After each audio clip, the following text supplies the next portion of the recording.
Welcome to the Socialize strategy. It is that wacky time of day where the sun's coming in the window and reflecting, and I can't help it. We're going to go anyway. I want to just say that I'm full on in holiday mode. The tree is going to stay. It's going to stay with me through the holiday season. So unless I get a different one, because I spied a couple of other little things, and if I might change it up, but we'll see. I also stopped at a holiday market today on my way back from a meeting, which I scheduled purposely so that I could walk through the holiday market on the way back. And it really puts me in such a good space when I go to this particular Union Square holiday market. I love it. And I know there's a lot of holiday markets in the city, but I just happen to love the Union Square one. I've got little Christmas tree earrings, which I'm holding up here, and they're so cute. I found these Jingle Bell ones. I was going to wear these, except they actually make noise and right in the microphone. So I took them off and I put on these Santa Claus ones. I've gotten myself a choice of holiday earrings so I could be in good spirit. They were very inexpensive, needless to say. I also love when I go to the market because I find things. There's an alpaca store there, and I got this gift for someone. It's so soft. I can't even tell you. It's delicious. I got this gift for someone. I'm not going to say who because, let them be surprised. But these are little fingerless gloves.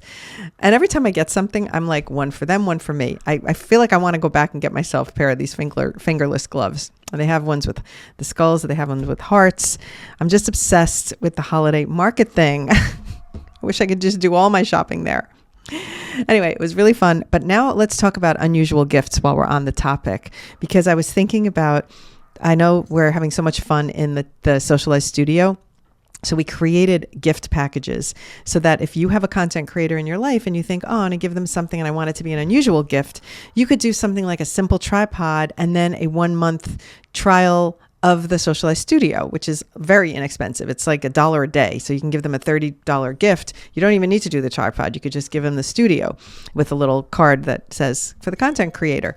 So there's just a lot of fun things that you can package up with a studio gift if you love it in there. If you're in there and you're really enjoying it, and I'm really enjoying it. And I feel so weird because I was always the person that said I hate selling things and I hate talking about things that if I have something where I'm making an offer, it makes me feel weird.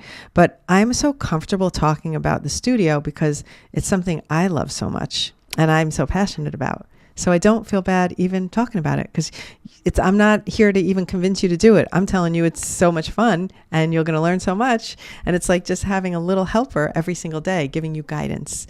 And I'm really enjoying it so much. I can't believe that I'm enjoying it enough that I actually want to talk about it on every single podcast, at least in the beginning or at the end. Let's get on to the topic of the day, which is how to find your niche. I love this because it came up in the studio this week, and we talked about it as one of the things in our Zoom session. And everybody was really engaged in this conversation because a lot of people don't know what they're doing, or they think I might want to do 2 different topics and do I have to have separate accounts? So we had a big long discussion about it, and that prompted me to want to really focus on the single thing, which is how to find it. So I'm going to give you some things in here because really the word niche is the hottest word on social media right now. I mean, everybody's like niche down, or people are advising you, you're not going to grow if you don't have a niche. Pick a niche. And then some people are like, my life is my niche, which is very, very valid. So you have to really decide, and you don't have to decide. There's no timeline to say I have to decide by a certain time. So I'm going to talk to you a little bit about finding the niche, some I guess bullet points of how you can approach it, and strategies for thinking about it.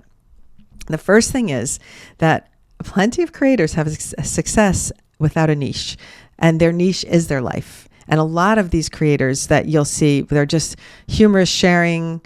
Maybe it's like their niche could be being a mom. Maybe they're a mom, they're just sharing their life day to day. Maybe they're a grandma. Maybe they're just as a couple, and that's just their life together. That becomes, it's still a niche. It just means that their life is their niche. So it's not a specific topic that they're on. So you don't have to have this particular, like, I'm going to be the jewelry person, or I'm going to be the skincare person. You don't have to have that if you don't want it. And so I beg you to just think about what you enjoy the most, and that's going to lead you to your niche. So the first thing is you don't need to have one. All right. This personality that you bring to your content could be the reason people follow you, and therefore your personality is your niche. The next thing to think about is when you're trying to think about what your niche might be, think about what your goals are on social media in general. So if you have a business, obviously that's going to be more directed and something that you want to evolve into being your niche. But I'm going to give you an example of a friend of mine, actually, who I met recently. Her name is Suzanne Rico. Hello, Suzanne.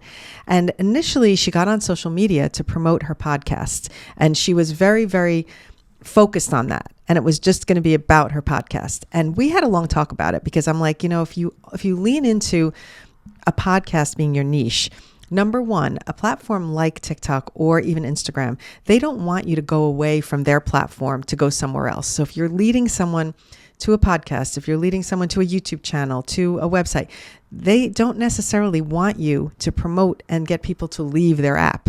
So that could backfire. And then it just becomes a bummer that you're posting content and it's getting no traction.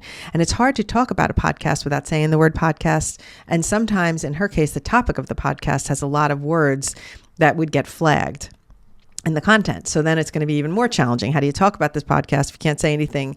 You can't say anything that's in it, or you can't say a lot of things that's in it. And you also want to avoid the word podcast. So it becomes like this spiral of kind of a downer. And so we talked about it, and she is actually leaning more into lifestyle to find her niche now. And I said to her, you might grab a following of people that just enjoy you, your life, your family, whatever it is you want to share about, your experiences as a former news anchor, whatever those things are. And then people will eventually go, oh, you have a podcast? Because you'll put it in the link in your profile. So a way to approach it is to share the things that you love talking about and you're passionate about. And then potentially the promotion of whatever the thing is that you decide to lean into will be found just because people are finding you, and then they're kind of into everything about you. I did not have a niche for a full year when I started on social media. And as a matter of fact, I was on Instagram long before TikTok, and I was just sharing family and things and work and whatever. And I was interviewing people on the street, and I thought, well, interviewing is going to be my niche. I guess I thought that. And then when the pandemic hit, that cut off my interviewing. So I had to I had to pivot. And so I started making baking videos because it was something I could do and record in my kitchen. And then I thought, baking is going to be my niche. And after doing baking videos, I realized, okay, I only have a certain amount of recipes, and I'm not Martha Stewart. I'm not going to be coming up with recipes every week. I just don't have that interest. And so somebody happened to ask me how I did a certain video of one of my baking videos. And I was like, I'll make a tutorial. So then I started thinking, well, maybe teaching things is going to be my niche. And it sort of found me. So going through the process of getting from thing to thing to thing might lead you to the niche that you think ultimately something else is what your plan is. So you can let the path follow you. But initially, just think about what you love and what you want to talk about. And that's going to get you to the place where you need to go. All right. I know that this sounds like very ethereal or not. I'm not giving you a specific direction, but I'm telling you to listen to the audience what are they enjoying that you post, and maybe try posting more of that. And that's what you should really allow yourself to be creative, allow yourself to become who you're meant to be on social media. Next thing is, and this is also very similar to the previous one, which is start by posting what excites you. So it is difficult because if you're all over the place with ideas, you don't know what to post, and you want to limit yourself to a niche right away, then focus on posting and creating content that excites you the most about doing that thing. So if it's like, all right, I like to do household tips, and what's my favorite thing? Oh, cleaning and organizing. So you maybe get focused on cleaning and organizing. Listen, I also did a video where I sprayed my refrigerator with Pledge. I thought I might be doing household tips at one point. I was all over the place. I'm like, I'm one of those people that it's like I defied all odds and ended up in a place just by accident. But you could do that too, because I think that's what does happen to a lot of people. At the time, it seemed weird that I wasn't leaning into something specific. But now it seems like it was meant to happen that way. But it's always easier to see that when you're looking back at it. It's never easy to see it when you're going through it. It's just not clear, and it's confusing, and it can be it can be really a bit of a bummer when you're like struggling. Okay, now let's think about what you enjoy on social media and how that could bring you to your niche. So if you are watching video and you find you're watching more skincare and that really interests you, maybe that is a sign that you want to talk about that kind of stuff. And maybe you're doing reviews of things you purchased because somebody convinced you to buy it on that you saw on social media. And maybe that leads you to your niche. So thinking about what you're watching could eventually get you connecting the dots to where you're headed. And I do think about that a lot. I'm like, oh, what kind of content do I like to watch? And how did I end up here? And in the beginning, I was watching tutorial videos because I was so interested in editing because it interested me. And I was sitting in edit rooms all my life. So it was something very familiar to me. So then I was like, oh, you can do these things with the phone with this app? Are you kidding me? So I'd start watching people that were teaching it. And what I found, interestingly enough, is that it was happening so fast. And me as a professional, I could pick it up. But I was thinking, my God, how's anyone else learning from this tutorial? Because they're moving so fast and they're not even telling you need to tap that, to cut that, to slide that. They were just moving. I think that a lot of young tutorial people didn't have to learn technology. They grew up with it. And so they don't think to explain the basic things that we tend to be, as older people, tend to have missed. Like a lot of older people don't automatically know if you drag or when you see the hamburger, the 3 lines, that means settings. And now they know that. I think a lot of older people know the wheel, the little kind of gadget wheel. They know that that's settings. But there's a lot of things that are innate to younger people because they've been doing it since they came out of the womb practically. But as older generations, that's not natural to us. So when I would watch a tutorial and it was so confusing, I could figure it out because I'm technology savvy and I have the editing background. But I thought, well, I can explain this better because I'm not going to skip the 5 steps that got that person to this point. Because those people skip the steps because they know them innately. That was a long way of saying me being older, I think, helps me as a teacher. That was a long way of saying that. But think about what you like watching. And, we could talk about Julie, who loved watching baking videos, and then she decided to lean her channel into cooking and baking. And if that's something you love, maybe food niche is for you. So allow yourself to find what you enjoy so that you can find what you want to post about. And I sometimes I say, well, I like to watch dog videos and I like to watch animal videos, but I don't have an animal. So how would that help me? And it's like, well, maybe if I was that interested in it, I would do reviews of the best animal content I've seen. So then I can kind of spin it into reviewing. Or I could decide, I could really be creative because I could think about it myself. I'm like, if I really wanted to do an animal focused page, I would try and find people on the street who would want to let me feature their animal. And I would stop people on the street and say, can I feature your pet in my Instagram? And can you tell me a little bit about him?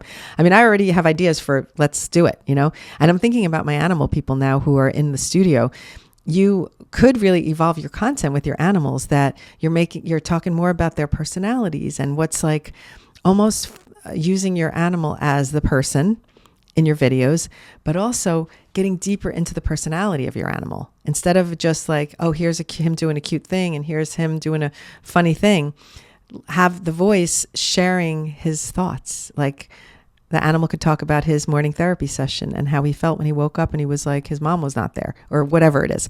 So there are some fun things you can do if you really push your mind and find your way to your niche. So just allow yourself to open up your thinking and don't get so tunnel visioned that you don't allow yourself to find something new, because you could be in a niche for a while. I was in a baking niche solid for freaking 6 months to a year solid.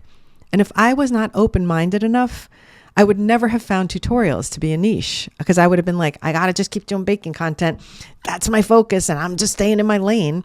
I'm so glad I didn't do that, So think about yourself and test out and create different kinds of content. That's why the studio is so helpful, because each week when I do a mini challenge, it might not be right for every person, but I might be offering an opportunity for a person to find something they didn't know they were good at. Because I'm not saying you have to do every challenge, but even if it's out of your comfort zone, maybe try it and have some fun with it and see if it's something that you might have never realized you enjoyed. So keeping your mind open, testing, creating different kinds of content, analyzing if you like doing the analysis and looking at the analytics, see what performed the best. Because the key to finding your niche is finding a topic that excites you and that you can see yourself making tons of content and never running out of ideas. That is the thing. Like, I will never run out of ideas of what I can teach, because every day I learn something new and I'm like, oh, I'm going to teach that. And it's just a way of keeping yourself fresh, keeping yourself current, and continuously reinventing. And I think that I'm so happy that I have that in my soul, and I just want to help people find that for themselves.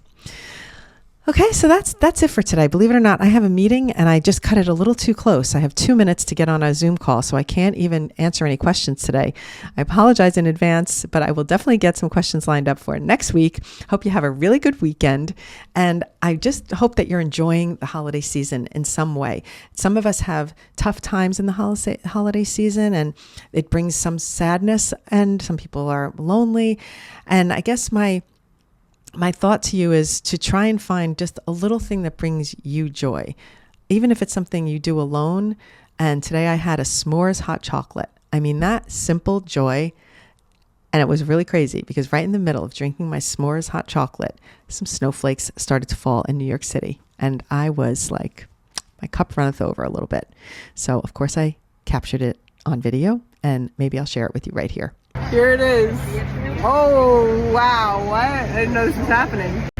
I wish you could smell it. Picture the smell of s'mores. That's what I'm smelling right now. Smell of it. Wow. And now it's snowing. I can't believe it. Ah. That's it for today. Have a really nice weekend, and I'll see you next week.